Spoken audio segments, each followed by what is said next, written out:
Welcome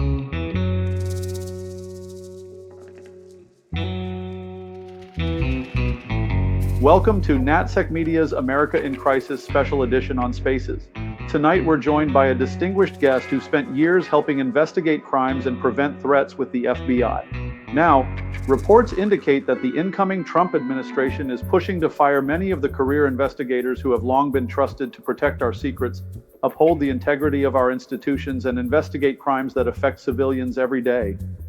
Please welcome Frank Figliuzzi, former FBI Assistant Director for Counterintelligence and NBC security analyst. Hey, Chris. Welcome back to your second space. Well, this has been quiet for today, although missiles and drones overnight. But I have welcome, first off, to you, and Joanna is our co-host, fantastic host Hi, on Joanna. Project 2025 issues. So she's really up to date on these players and characters really well. Oh, good. Nice to meet you. Nice to see you. I was reading your latest column, and I know that this is a topic of close to heart to you. So I only have really two questions, and we're going to take time to dig through them for the next hour and give some room for some questions at the end. But here's the first one. What just happened to the FBI that we really, really need to understand why it's a code red? Right. Yeah. Oh, boy. So we have just an hour. Okay.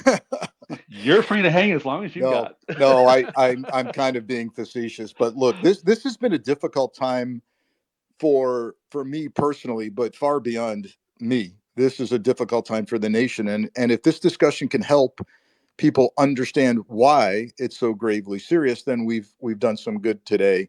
So look, within the last 72 hours, and it's going to get worse predictably on Monday, the United States has become less secure as a nation. And that's not an over dramatization of the situation. When you lose layers of leadership in the FBI at both headquarters and the field, and I want to emphasize the field. I know a lot of people out there, not necessarily on this call. This is a pretty savvy audience, I know. But what I hear a lot from the far right is, who cares about senior leadership at the FBI? You know, quote, they're all corrupt, which, by the way, total nonsense. These are career people, most of them career agents, although there was, and I'll recap quickly what technically has happened, and then I'll get into why we're less secure. So from a practical standpoint, we know, and there's a lot of grayness here, but through some really good journalism, and my own ability to speak to people as well as, here's what we know. At least 6 of the highest ranking folks in the FBI, those would be people who are at what's called the executive assistant director level. That means when you're an EAD, you have multiple divisions under you. So that would have been my boss. So, for example, I was assistant director for Counterintelligence Division, a very big operational division. But can you imagine, the person above me in EAD had multiple divisions under him or her. So, for example, there's a national security executive assistant director who has counterintelligence division, that would be me, counterterrorism division, and all overseas operations, all the legal attaches the FBI agents posted overseas, all under one person. That's an EAD. Similarly, there's an EAD for criminal and cyber. And that person, oh, by the way, has the hostage rescue team, to look after in their spare time. And this keeps going. So, and you start getting into intelligence, you start getting into administrative areas like training and technology, records management and IT. Well, guess what? They're gone. At least one of those persons is not even eligible for retirement yet. What does that mean for her? By the way, she's a non-agent. She's a professional staffer.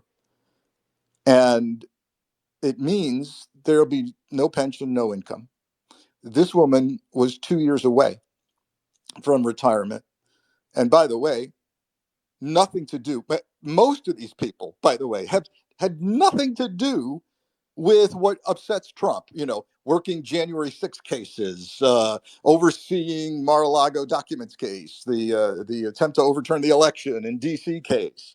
No, no, no. Those two positions kind of turn over. People get promoted, what have you. We're beyond that. So he's just getting rid of that senior layer of the FBI. Okay. And people may go, yeah, there's a human impact. I get it. But I want to point out a couple things. One, this is entirely illegal. You cannot summarily dismiss an employee at the FBI absent a finding of gross misconduct. So all of this is going to become a legal exercise. And let me assure you, they're going to fight this, but they are out the door.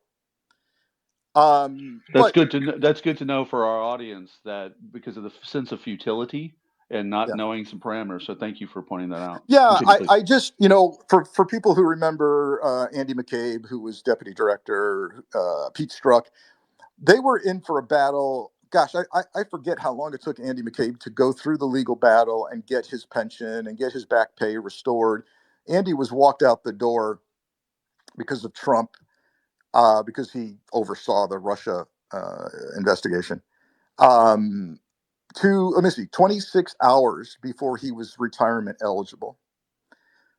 And he fought, it had to be at least a year, if not more, of a legal fight to win.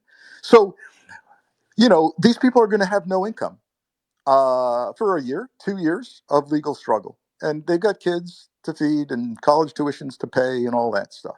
So that's going on. But let's go elsewhere, because people may have senior exec. Every new director, by the way, the director's not even there, right? Kash Patel hasn't even been confirmed yet. So the same Kash Patel who during his hearing, his nominee hearing on the Hill, said there will be no political targeting of FBI employees, and I do not have a blacklist. Yeah, absolute bullshit. He lied to Congress. He lied. And don't tell me he doesn't know anything about what's happening. He will throw up his hands, I'm sure, even if they were to call him back to the Hill next week. And by the way, I've called for that publicly on television. Call him back and say, what gives? You lied to us. Um, yeah, so there's an acting director who was handpicked by Trump. He's an agent. And he's a Trump fan. He's a respected agent. He among other things, he was a commander of the hostage rescue team. He had just been named special agent in charge of the Newark, New Jersey field office. But even he, reportedly, now has kind of hit the wall. What caused him to hit the wall? Because after walking these people out the building, well, DOJ came over across the street to headquarters and said, we need a list of every FBI agent and intel analyst who touched a January 6th case. By the way, 1,500, as you know, 1,500 January 6th cases. So hundreds, if not thousands, of FBI personnel involved in that. And who touched Mar-a-Lago documents case or the Trump case out of D.C. With the election and the riot at the rally. Those people have gotten letters. NBC News, who I work for, has a copy of a letter sent to all FBI employees that says you helped investigate and prosecute the Trump cases. You will be leaving immediately, or you'll be terminated by Monday. It gets worse. I mean, let's think about those numbers of these are field agents now. I've moved beyond headquarters. Although, by the way, there's rumors that up to every single assistant director at headquarters is going to have to go next week. And now we're in the field, and it could be hundreds, if not thousands, of agents and analysts who did their job, who were simply, just understand, you don't have the right to refuse an assignment in the FBI. If Right. headquarters says we've identified this guy who beat up a police officer inside the Capitol. He happens to reside in your lovely field division. and you're the one who's going to take this evidence of him, filming himself But beating it. are you a Republican or are you a Democrat? So I can assign it correctly, correct? Right, yeah. Right. Please reveal who you voted for. Yeah. Oh, you're a Green Party. Oh, well, now we got to Uh, talk. we don't know what to do with you. So, and dutifully, the agent will go to the U.S. Attorney's office, show the evidence. This guy beat up a cop or broke things or stole Nancy Pelosi's laptop or whatever the hell happened. And even in some cases, there are many of them are misdemeanor charges. About 600 people have been involved in assaulting a police officer or doing some major damage in the Capitol. And then the remainder are various charges: trespass, blah, blah, blah, theft, vandalism, some of which are misdemeanors. And so that agent didn't sit there and go, I'm not thrilled with working a misdemeanor. They kept that to themselves. They were ordered to do it. They went to the U.S. Attorney's office. They got the warrant. They found their guy and handcuffed him. They're going to get fired for that. That's it. And by the way, the same thing's going on at DOJ with the actual prosecutors. Every assistant U.S. attorney, prosecutor, who touched the January 6 cases has already been fired. Gone. All right, let's talk about what this means.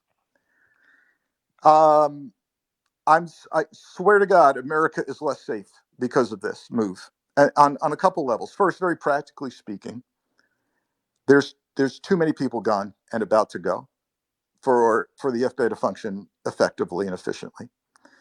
At any given time, please understand, at any given time in the field, there are multiple terrorism cases and terrorists being tracked. There are multiple plots in various stages of unfolding that a surveillance team is involved in watching somebody who's about to do something, or an undercover agent is inside a cell who's trying to figure out whether they're going to throw the bomb today or tomorrow. That's all going on. When you take some of the best agents out of the bureau in the field, when you take career prosecutors out of the field, when Air traffic controllers. well, I've been Too trying. too soon. Yeah, no, exactly. We've just had a disaster of an air crash in D.C., and there's no one home at FAA because Elon Musk fired the FAA director. You think that's tragic, and it is tragic. How about a terror attack because nobody's home at the FBI? How about that? And the other thing, so we're less safe.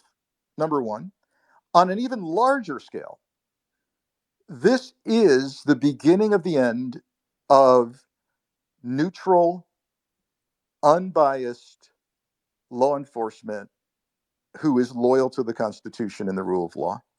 And Right. yeah, that's where I am on that. Let me ask you a question on that. That was from something you said a couple minutes ago, and just basically for the record, maybe this audience might feel it, but if an agent ran into a conflict of interest, how common is it in your history to have people come to you and say, I want to work on this case, but I something came up and I thought you should know, like I knew this company or something like that. How often does that happen, and what would the process be so that we get kind of baseline understanding what norm might have been? Does that make sense? Well, I certainly understand the question, but help me with the context with regard to this discussion. So, for instance, when we have this idea amongst conservatives that the FBI was weaponized, Uh, how hard is it to weaponize the FBI with that sort of the way the institution itself operates, regardless of politics? How hard would it be, other than now? yeah. Well, right. So in an FBI that has lawyers, sometimes to my chagrin, in an FBI that has lawyers looking over your shoulder constantly for anything of any significance. So, for example, you want to write an affidavit in support of a wiretap. You want to write help the U.S. attorney write an arrest warrant. On and on. You want a major undercover operation. All of this gets run through layers of superiors and legal counsel at the field and at headquarters and at DOJ. Why? Because they're looking for adherence to the law and the Constitution and the guidelines that govern investigations. So there's lots of stuff. So is it perfect? No, there's mistakes made. Some in the Carter Page, the infamous Carter Page FISA, some low level attorney headquarters made stuff up essentially in a paragraph on how he characterized the CIA source. Yeah, that happens. But yes, there is an ethical requirement to come forward and say to your management, I shouldn't be doing this or that. I want to disclose this connection I have. I've done that myself in my career. Just FYI, I kind of know this person or something. I shouldn't work this. And sometimes they come back and they go, well, we appreciate that, but that's not a conflict. That's actually where I was heading with that. Is that although I didn't work in any of that, I had in management. I had times where someone would come to me and be honest, and go, okay, and I had to overrule their good flagging because otherwise I had confidence in them to finish the task, and it got done, and it was fine. But Yeah. we then knew, and Yeah. now it's all thrown up in the like a bunch of marbles in the air, and let's just see how things Well, land. this notion that this language that we're seeing in the letters that agents are disclosing, that they're getting, you worked on this, you're out, we can't. And literally, by the way, the letters from DOJ say, therefore, you worked on these cases, therefore, we can no longer trust you to fulfill the president's agenda. Okay, there's a ton wrong with that language. One of them is, excuse me, you can't trust me because I worked a criminal case and got a conviction, by the way. You can't trust me for doing my job. Number two, are you implying that I'm here to do the president's agenda? Because you got this all wrong. That I'm here oath, to, that yeah, oath. Remember what was in the oath? I yeah, hereby preserve, swear my loyalty to that guy. yeah, yeah. I mean, I'm here to preserve, protect, and defend the Constitution. So this is scary language, people. If the new norm for law enforcement is to fulfill the agenda of the president, this is Russia. This is Soviet Union stuff. And I've got to tell you, the one of the biggest responses I've ever gotten on social media, particularly Instagram, where I'm relatively new, but I mean explosive response, was a single photo I posted yesterday. I think it was yesterday. And that photo is a photo obtained by the New York Times that, thank God, an employee at FBI Academy, Quantico, took quietly. And it's a photo of some maintenance person painting over with a roller the FBI core values that have been posted on the wall at the FBI Whoa, Academy, whoa. painting them over.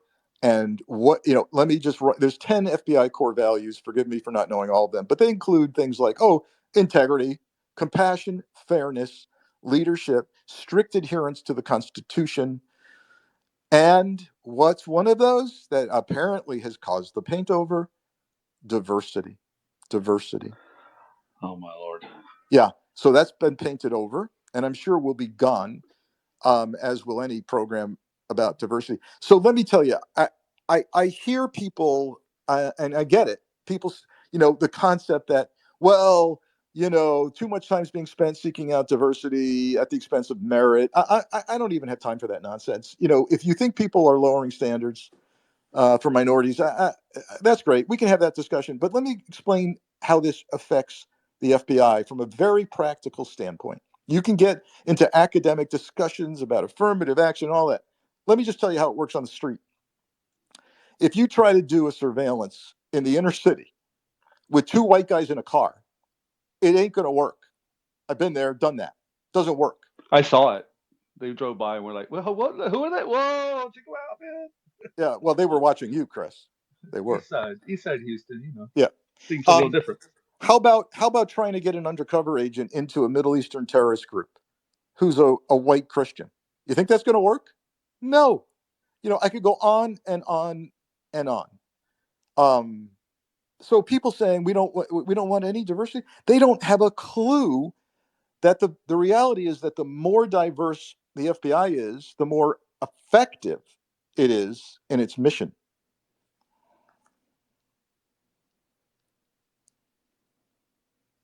I'm putting it up in the nest, so if everyone wants to see it, our friend just sent it to us. We have them painting over that wall with Yeah. gray paint.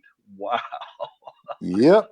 Fairness, fair. That's maybe it's the word fairness that's going to go away. It's all going. It's all going. But I'm going to bring some people to talk in a minute. So we have some speaker requests. So just hang with us folks down there for maybe another 10, 15 minutes, but we're going to bring you up. Don't worry. Um, so in this, I appreciate where you're going with that, because that's one of my concerns when they heard this word diversity and they said no. Guys like Ali Soufan, my friend who yeah, was involved in the capture of Abu Zubaydah, um, thank God he had this guy John Kiriakou, who sounds a little less Arabic to the white guys, because maybe John Kiriakou, who was also involved uh, in the interrogation of Abu Zubaydah, was able to work on it. But that's a problem when we've right, lost that other guy right, like right. You Ali can't. Soufan. Yeah, yeah. I mean, I've seen some people try to do some stupid things in counterintelligence operations, like, hey, let's send this white female agent into this Chinese spy ring and see what happens. There's nothing. Does she speak Chinese? No. Does she have time living in China? No. Has she had cultural studies? No. Okay, that's not going to work. I'm sorry, it's not going to work. So I mean, what the hell? Yeah, I just wanted to add to that a little bit, even from a design point of view, from almost any point of view, having different perspectives always makes your case stronger. And so, even if people aren't in the field, having different voices and perspectives in every conversation has led over and over again, every study has said, just on the broader level, that it is a stronger position to come from, especially when you're dealing with, all these different organizations with different aims, et cetera. So it's unbelievable to me, on the practical level you're talking about, but also on the larger level, that it's just so short-sighted and so much talent is going to go by the wayside due to this ridiculous policy.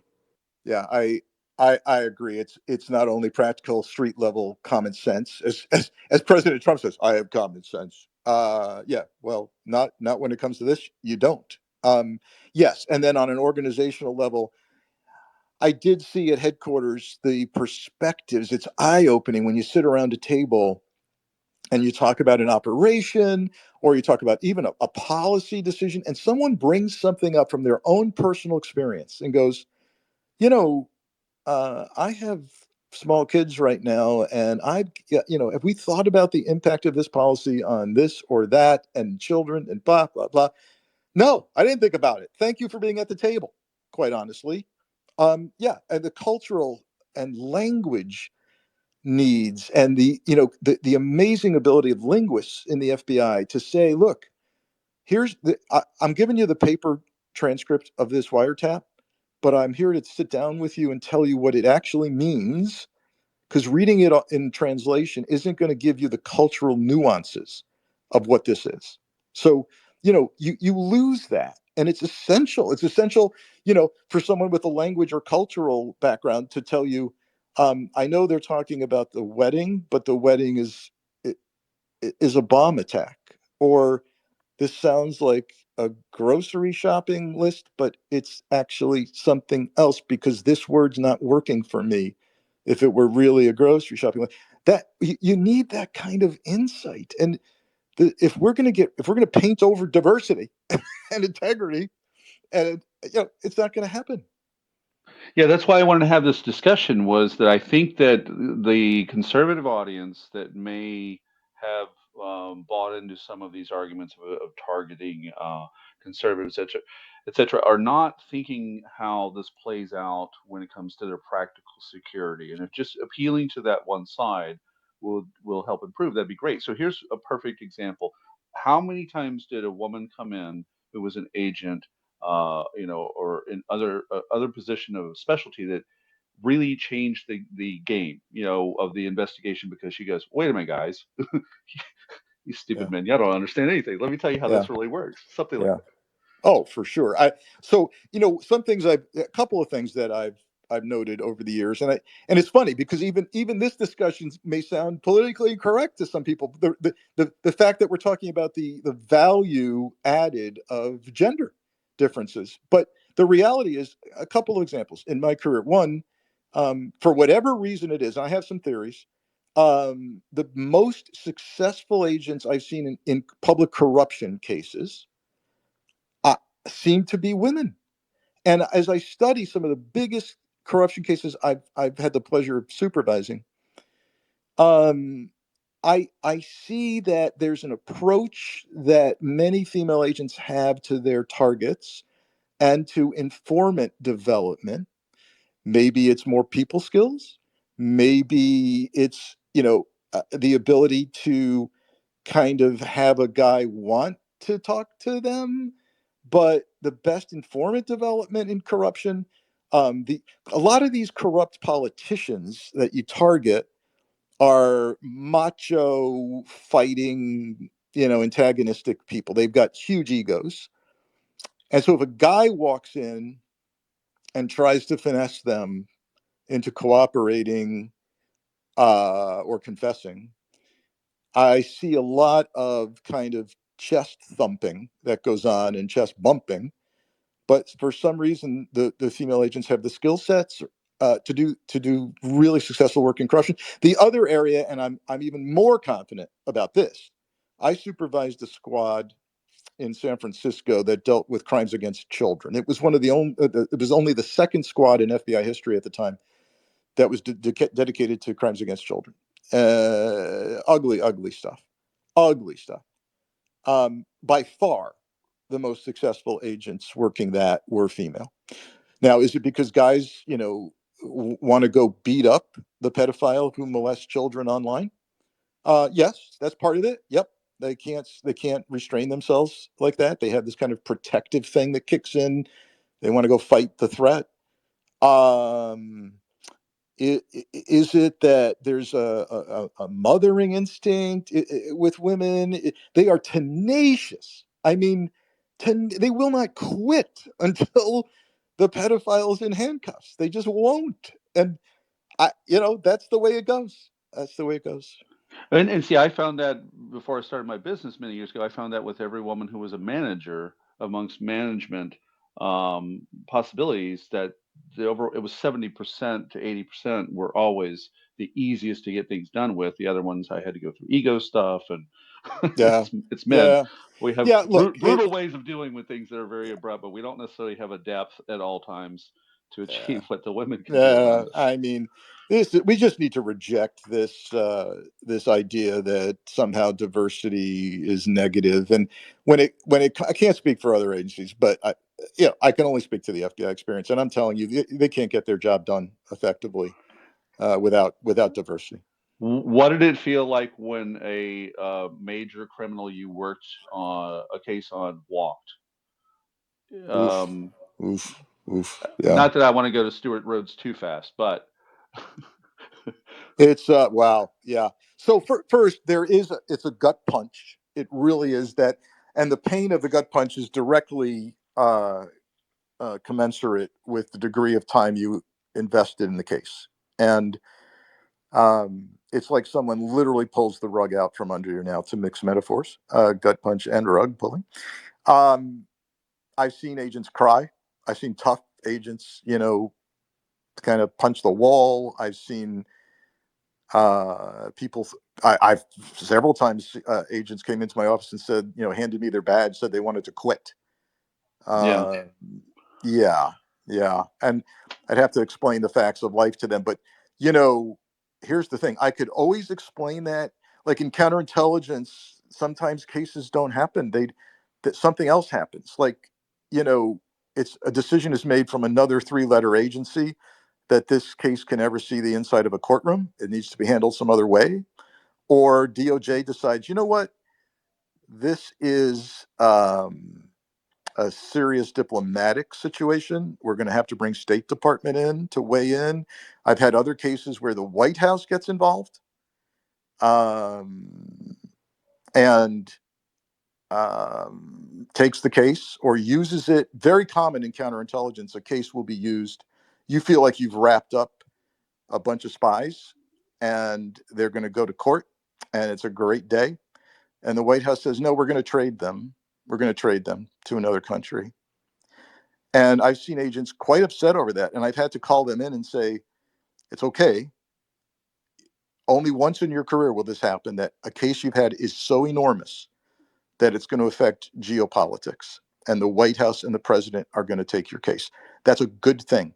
That's a good thing. The problem right now is if I'm in charge at the FBI and an agent comes into my office and says, 10 of my January 6 cases the guys have been pardoned and now I'm getting fired. I have no answer for that. I can't call. How do you recruit on that? How the hell do you recruit future recruits on this possibility of doing anything? Because yeah, or even worse, who are your potential new recruits?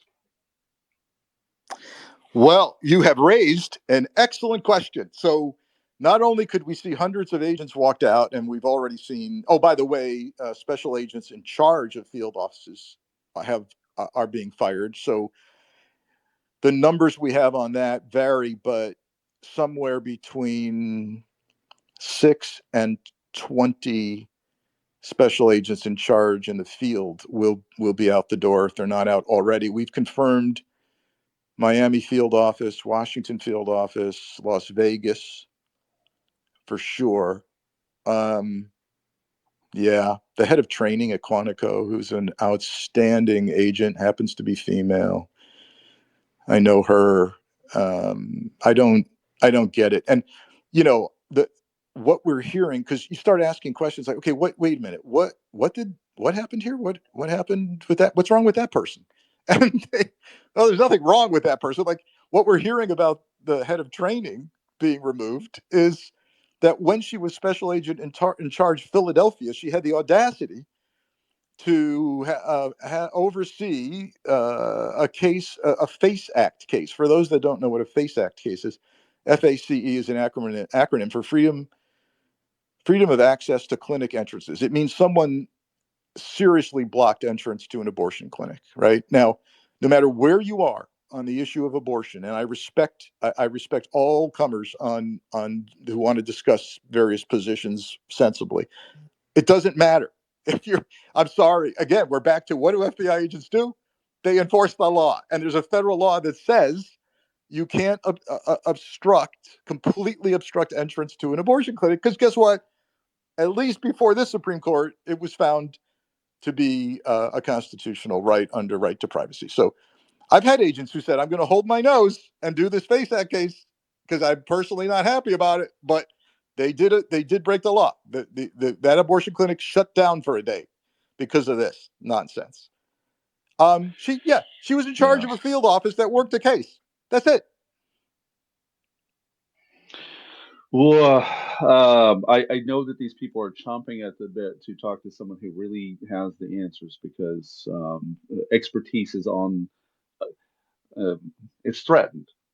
And by the way, Tom Nichols and those guys who write books on the death of expertise should be acknowledged for taking the time to actually pull out a subject. I have also put in the nest Frank's latest column. It's at MSNBC. You should read his column all the time. And then a reminder that your book, The FBI Way, which actually sits here on my shelf in Kiev, is a must read for a lot of what Frank's views are that we're talking about tonight. I think it's excellent. I like the approach you took on that, just so you know. So everyone check that out. And of course, at the end, we'll remind people that you have another book called Long Haul about the truckers. But I want to go. We've had Patty, James, and Mel here waiting. Patty is a longtime Spaces person who's definitely concerned about what's happening in America. So, Patty, welcome up. Thank you, Chris, and thank you for coming in, Frank. I really appreciate that. I genuinely am concerned, Chris, and you know that. Um, I, I am informed by insiders that particular investigations, actually, the whole crew that was involved with investigating particular things have been pulled. Now, that is, and these are international concerns. that are the whole group just was told, you're fired, you're done. And Patty, can we add one more context of what that this is defense industry oriented? Is that true, or is that this am I out of line? this is in regards to a how do I put this without giving the person away? Yeah, don't do that. Don't do that. But Yeah. let's Well, no. keep in mind. Okay. This was a concern regarding IT, and it was a very big international deal not too long ago, and their whole group was told, "You're done. Just get out of here."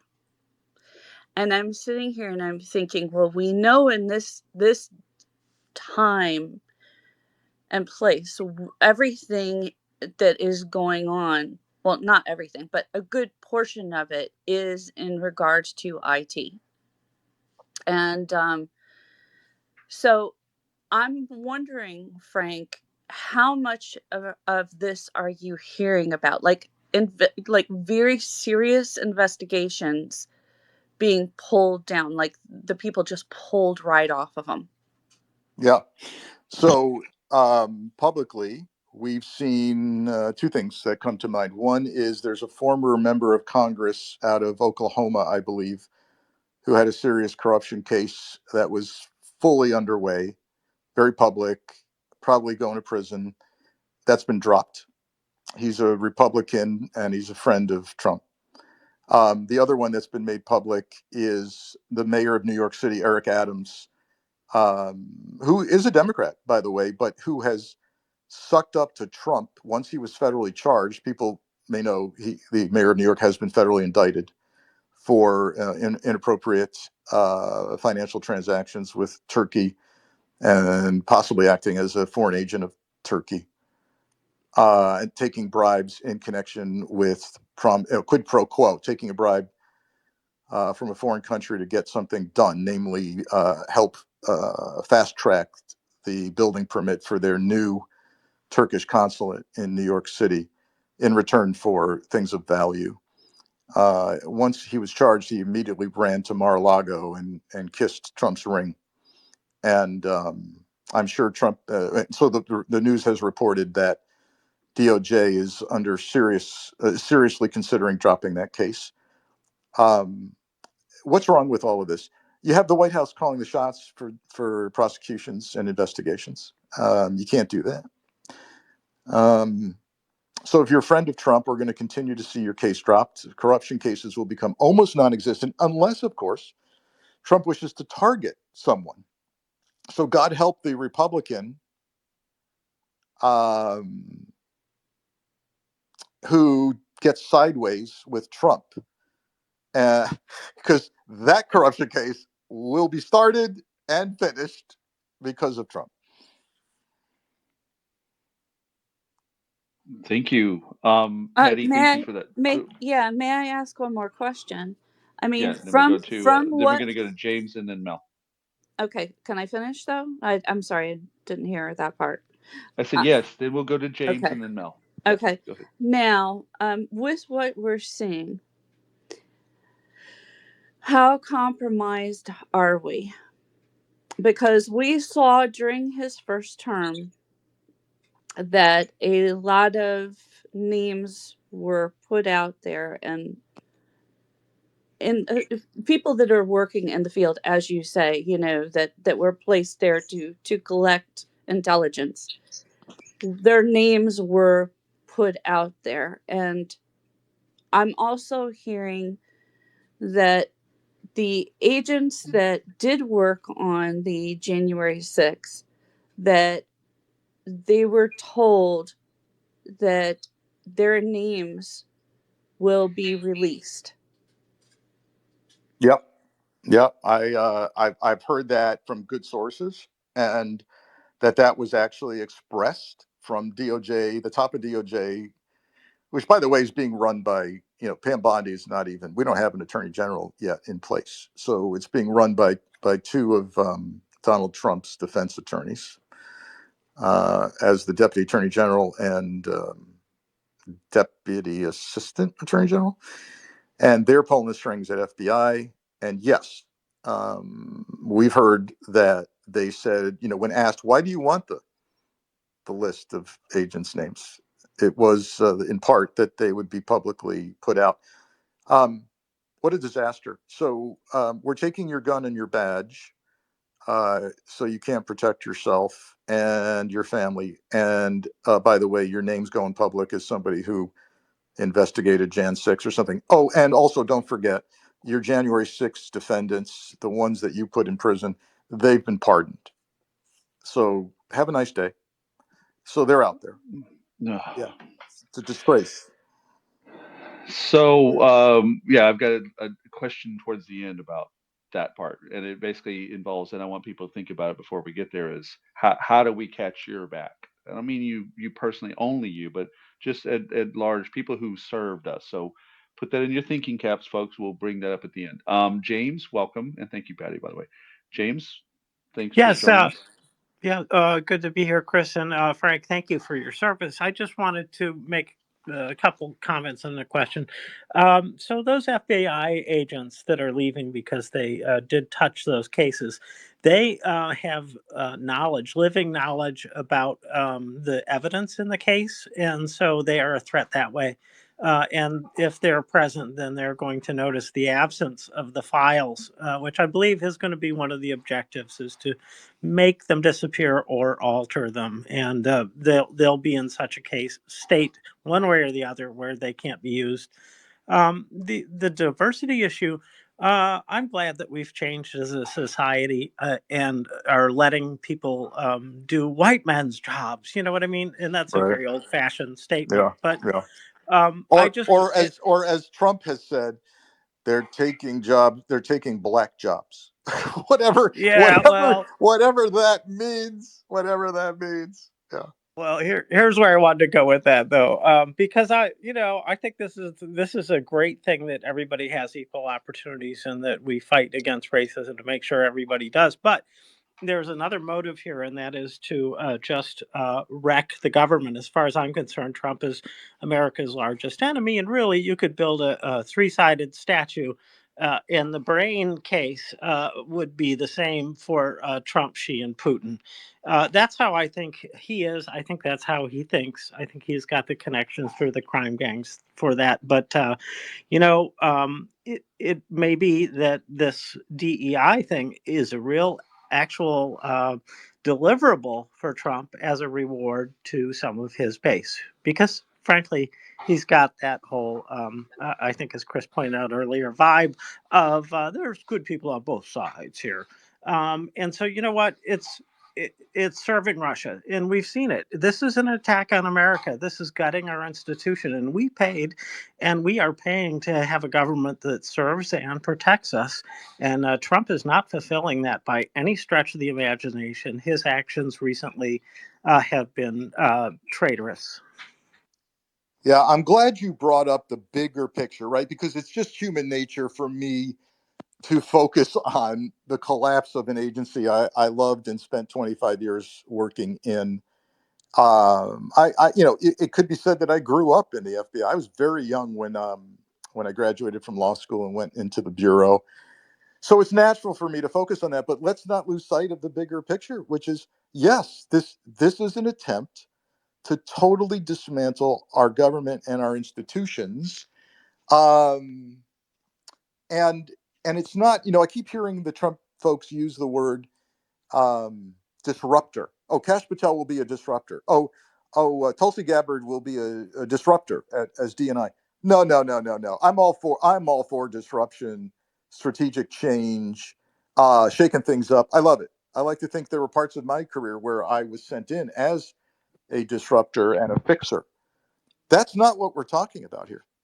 We're talking about destroyers, not disruptors. And yes, that is the goal.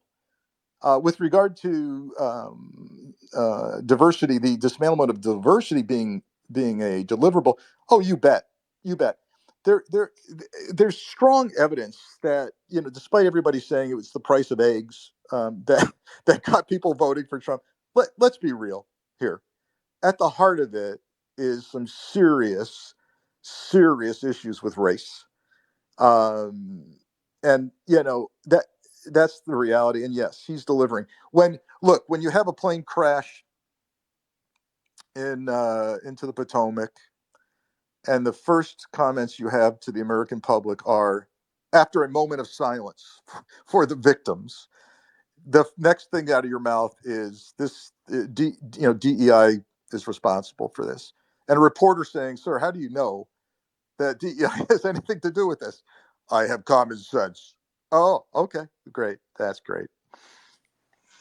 He also indicated that the investigators were going to find out it was the way he described it. And I have a sort of a question for you. What do we do when the fox is in charge of the hen house? In other words, there are all these laws being broken. I mean, it's very clear. Article 1 was violated with the freeze.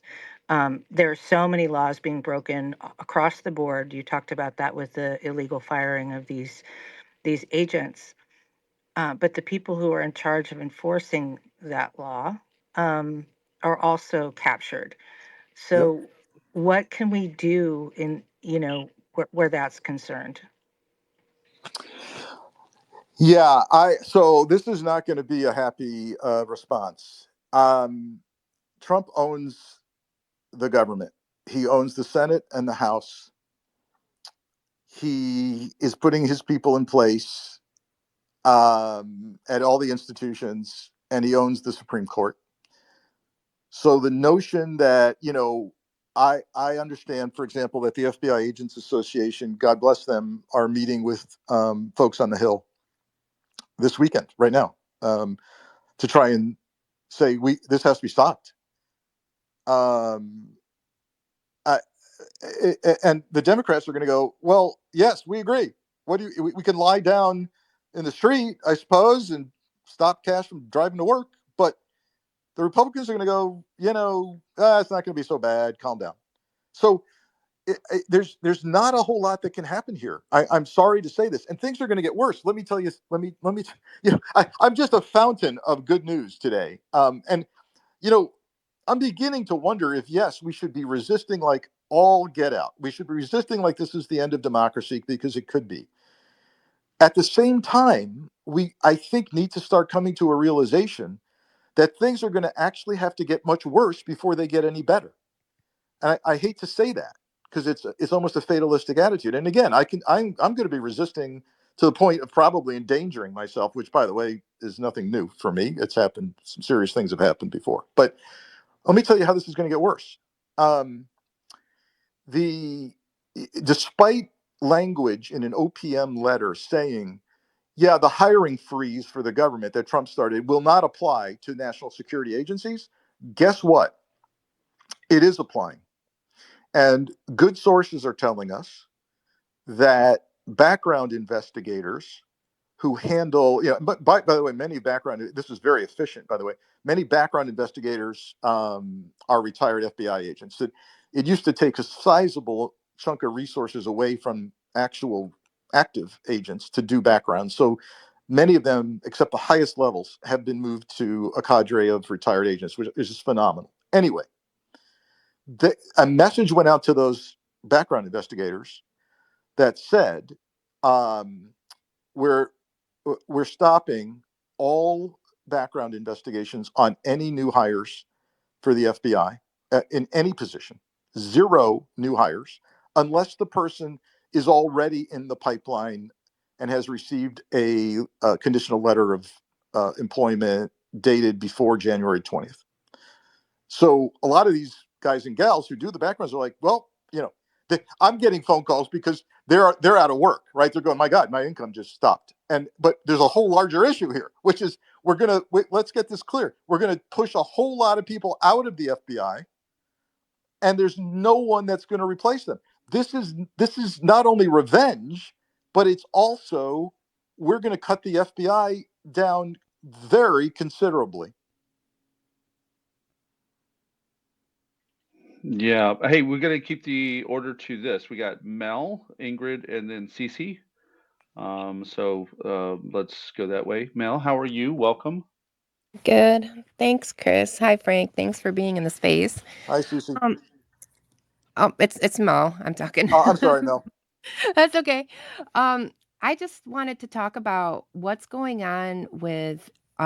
I'm more into the IT and the infrastructure and people being compromised with Elon and his ilk going into the systems. Um, I think just couple days ago, and the people that are with him. Who are these people? They don't have security clearances? Are they compromised? These are just people coming off the street and coming in and going through our stuff, which is very complicated. Yeah. And who's to know, like this could, it's a vulnerability. They could start going in with things, messing up things. Foreign adversaries can get in and hack and they profile and, with that, and then they're going to get rid of people with expertise. These people have no expertise.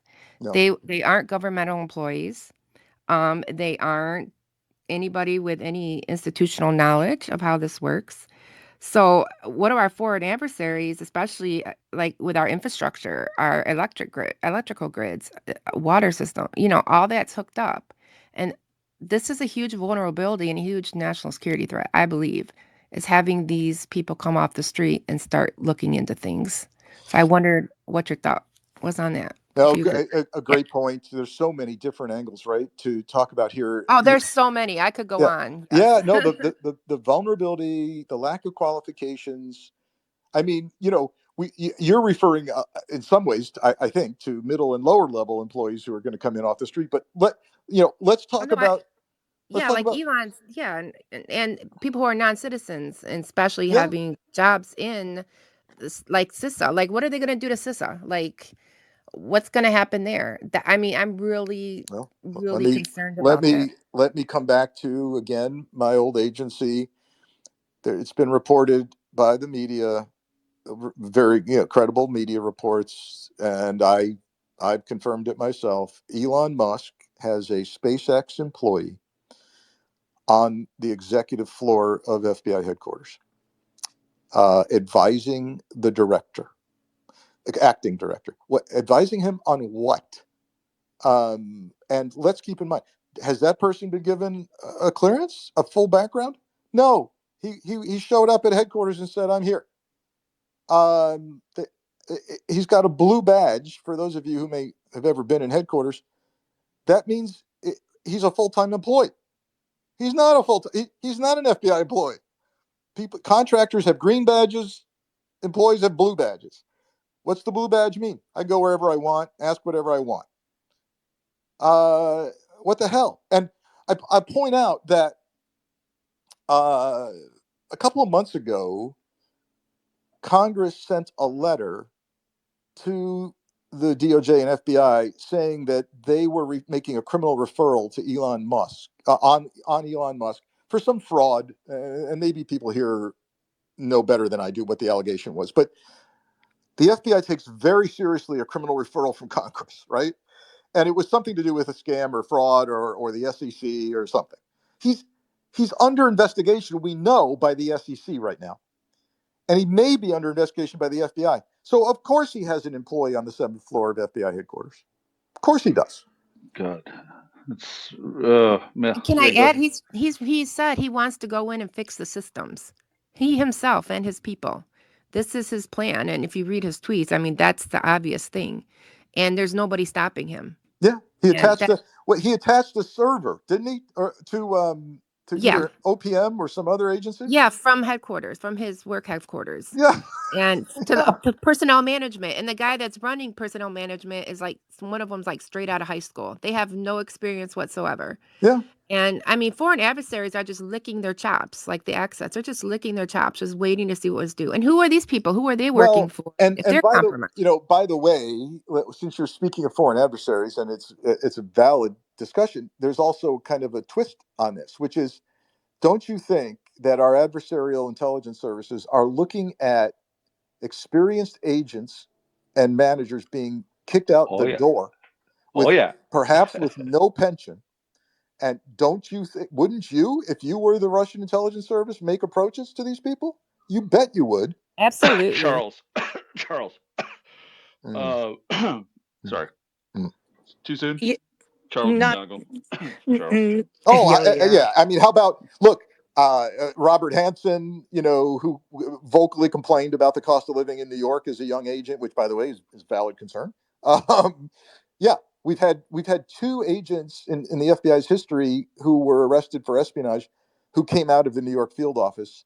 I'm not excusing espionage in any way, shape, or form. By the way, please. But you know what creates it. It, You know what creates yeah. that vulnerability. Yeah, and good news. After all that, we have serious cost of living adjustments for expensive cities. So that helps. But my point is, yeah, these are vulnerable people. Yeah, and they're pissed. So let's get to these last questions because we're going to be out of time. We will do an after space, or we may keep this going. But Frank's got to go do some things for Saturday. So Joanna, you've got the hand order there, and then we'll be out of the questioning time. Yeah, I think we have Ingrid and Cece left, and Yes, then we'll see if we have time. for Zayo and Patty, but definitely priority. We got Ingrid and then Cece. Hi, Chris. Hi, Joanna. Hi, Frank. It's such Hello. a great pleasure to get a chance to speak with you. Well, I am the one that will come up and ask you, when are we going to invoke 14.3? Every time I hear of what's going on in our government, and I think about the oath that we take to the Constitution and what it means, and gone through the whole procedure of it all, and then actually see this man who technically he's not supposed to be holding office, so I would not call him president. And he's being unconstitutional. And the 14.3 is so clear as day.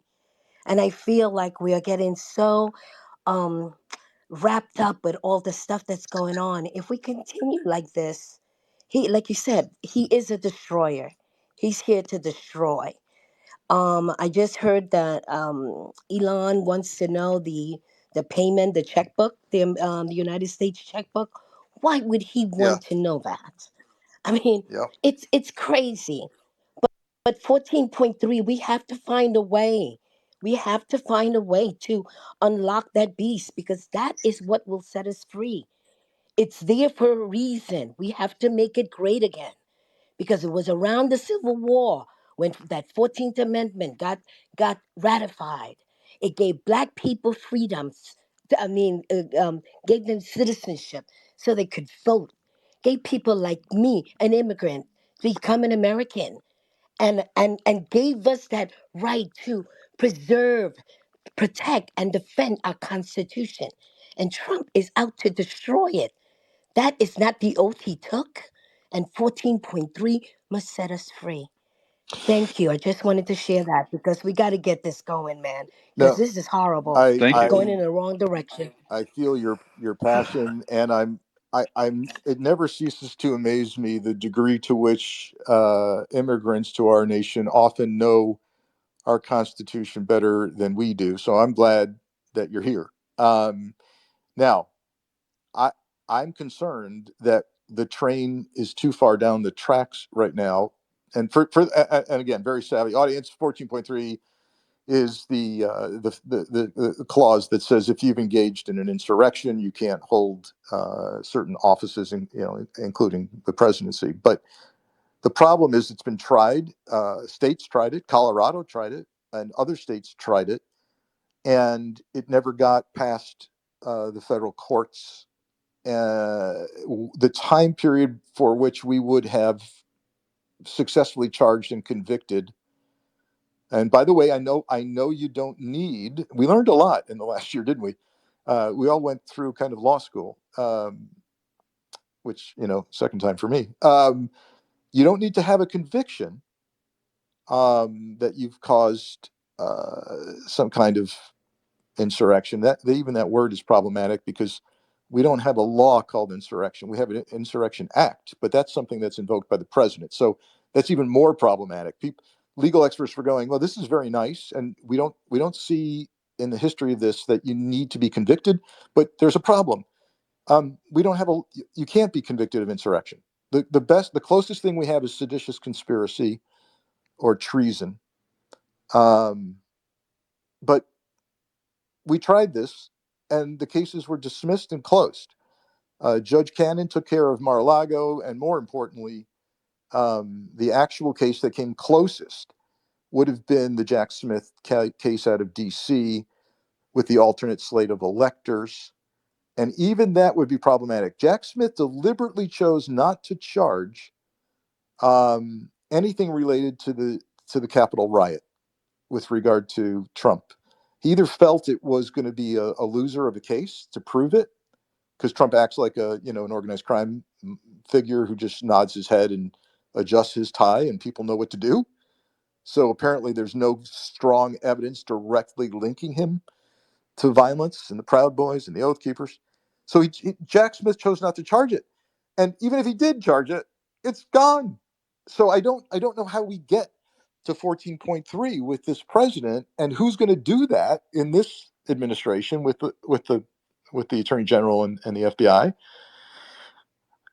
We even had Judge Cannon say, at least at her level, that, you know what, I think special counsels are inappropriately appointed. That was her basis for getting rid of the Mar-a-Lago case. Jack Smith was inappropriately appointed. Oh my God. So are we done with the concept of special counsels that could save the day, apparently? So I think a couple of things. One, there's the 25th Amendment, right? I think President increasing. Vance. Yeah, I know that's the problem, though, right? That's the problem. And in some ways, Vance scares me more because he's really bright. That's right. And when the therapist comes in and says, "How do you feel about it? You have a couch?" Yeah. I'm sorry, that was not on our time now, was it? Hey, I I want know. to get I to. got the couch reference. I got the couch It was reference. really Yeah. terrible. It's dad humor. I want to pass this to Cece, who has been one of the people who immediately, in the last bit of time about federal funding and all these ways that people need to be able to intercede, has been doing so. So, Moladet, Cece, and microphone's yours. Yeah, thank you so much. So let me just distill this down.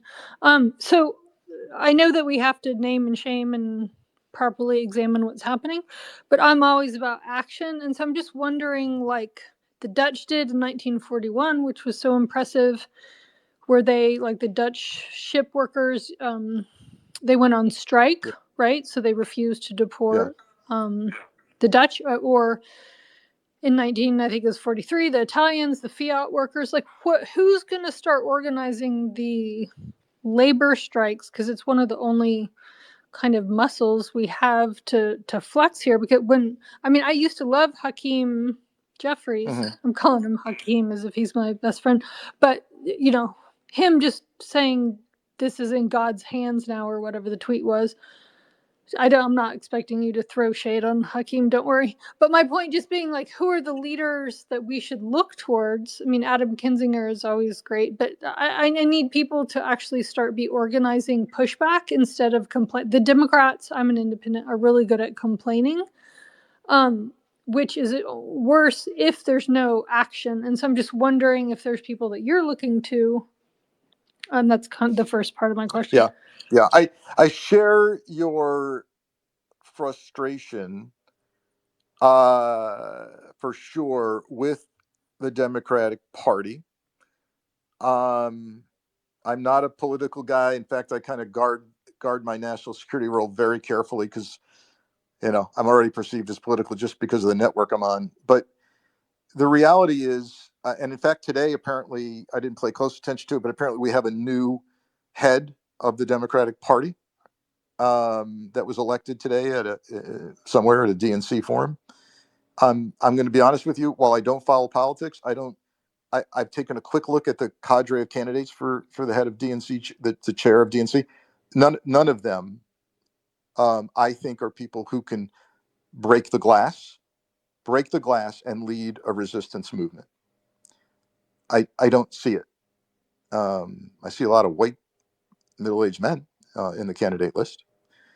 So where are we? This is going to have to be a ground up, people driven resistance movement. I think some things are going to help trigger this. One, um, I think the tariffs that allegedly start Monday with Canada, China, and Mexico are going to be a disaster for the public.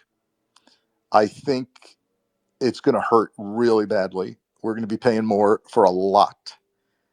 And those countries are organized. Mexico, boy, they've got a savvy leader right now. Canada and China, they are ready to go. Trudeau just made it, a public statement that, yeah, bring it on, bring it on. We're going to bring pain to you, and even if it brings pain to Canadian citizens, you're going to hurt.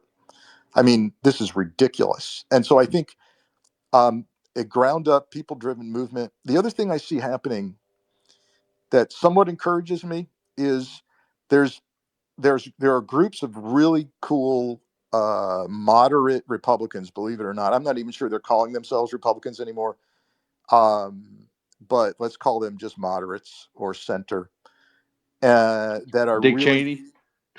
Dick Cheney. No, no, no, no. But I mean Adam Kinzinger, who I've gotten to know really well. By the way, he's a great guy. There's a lot of people here are big fans about him. Yeah, yeah. I'm beyond politics. This is bigger than politics, right? You may disagree with 90% of what Adam Kinzinger believes. I'm way beyond this now. I'm trying to save democracy, and so is he. And there's, Are you going to his conference? which are you talking about? The DC conference? What Yeah. is it called? Principles First. It's something that sounds very Mike Johnson-esque. Yeah, that sounds right. And I think it's by design, right? Like Adam's actually a friend. I've done spaces with him, but I just love that he named it that. But yeah, I'm hoping for good things that come out of the conference. Yeah, Principles yeah. first. I'm looking seriously. It's a flight and a hotel and everything, but I'm looking very seriously at it. And if we're talking about the same thing, what I'm talking about is called Principles First. Yeah, that's Okay. it. Yep. Charlie Sykes is going to be there, and Michael Steele from MSNBC, former head of the Republican Party. That intrigues me. Charlie Sykes, yeah, that intrigues me. They're coming up with, this is more than giving speeches at a conference. It's like, let's talk about leadership. Let's talk about finding the center, and there's still the middle there somewhere. And I like that. I'm not waiting for the Democrats to get their act together. I'm very concerned about it. So long story short, I think there are a couple of things happening on a very practical scale. I think the economy is going to go in the dumpster. And I think people are going to get fed up. And I think that could result in people in the streets. We need people in the streets. Another thing, let's hope this is wrong. I hope I'm wrong, but I think we're going to see horrible abuses happen at the FBI level and the DOJ level. I think we're going to receive repeats of the Hoover days, where people are being targeted with illegal wiretaps, black bag jobs, evidence planting, cases opened just to harass somebody. And I think I can already see protests developing outside of FBI headquarters and DOJ, the same block in Pennsylvania Avenue. I think there are multiple variables that can come together to upset many, many Americans. And I think that, seeing that happen as we head into the midterms, could be really interesting. Will you I, go to the conference? We need someone to push them to actually. I love Adam, but when you're organizing a conference, your head is so into the organization. Yeah, I just really feel like we need yeah. motivators there as opposed to people just Well, only, let me speaking in let platitudes. me if I go, I want to play some role, right? I don't want, I'm not the person to sit in the back and take notes, although I'm very good at that. Let me reach out to, so you think this is an Adam organization? Principles First is Adam? He's helping organize it. Yeah, yeah. I know Adam. I know Michael Steele well. I know Charlie Sykes. Let me reach out to them, and say, look, I don't want to I don't want to invite myself to your party, but if I come, can I do something?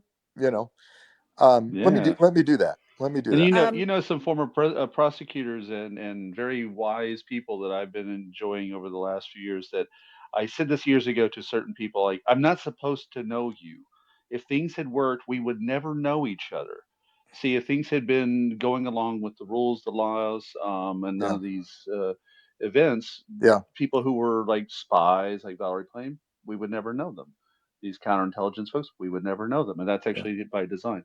So I know you've got to go, so I want Yeah. to really wrap with a question. I think we'll summarize a few other people.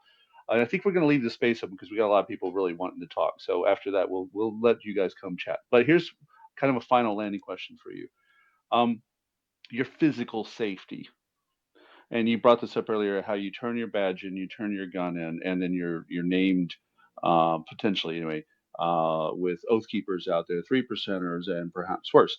Um, what can the public do to really help catch your back to say, this is the line too far where our agents, who've done this work, should not have to face such, even concern? I want that to be something we think about before we go.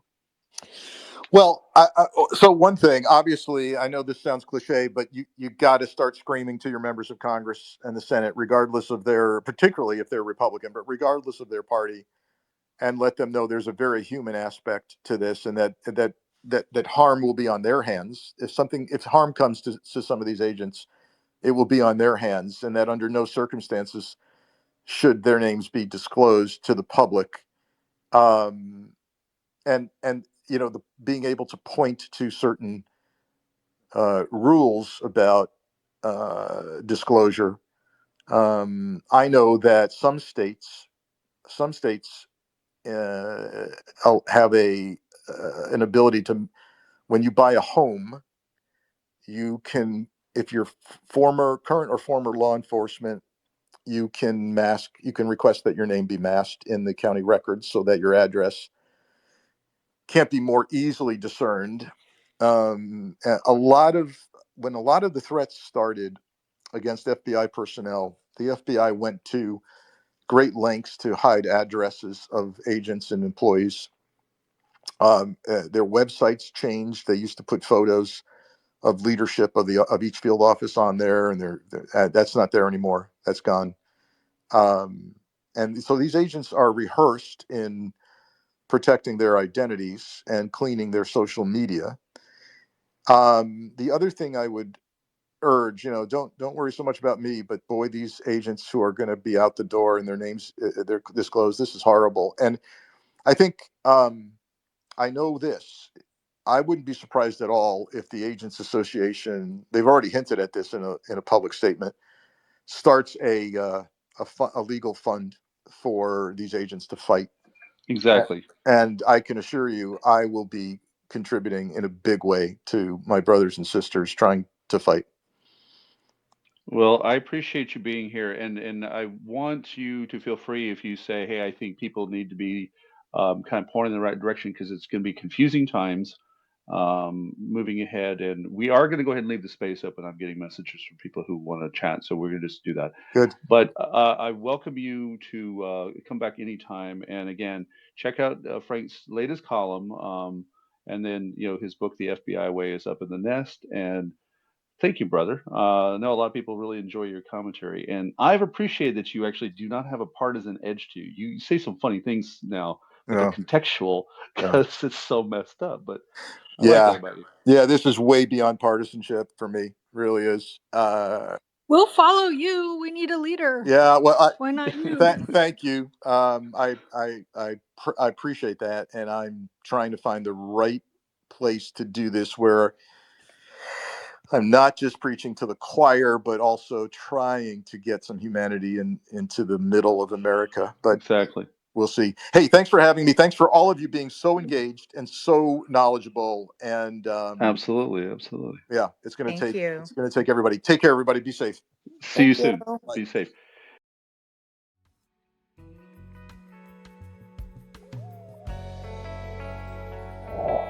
These spaces are free for you to enjoy, but the work we do behind the scenes and on the ground here in Ukraine is made possible through your generous support. Please consider subscribing or supporting us on Patreon or directly through the options on our website and social media. Independent media plays a crucial role in safeguarding society by covering both the vulnerable and the powerful, without the influence of those in power. Your support helps us purchase essential tools for our work, from online services to physical items for camera work, audio, and transportation. It also helps us pay the Ukrainians who contribute to our projects. We can only do better with your assistance, and we deeply appreciate your help.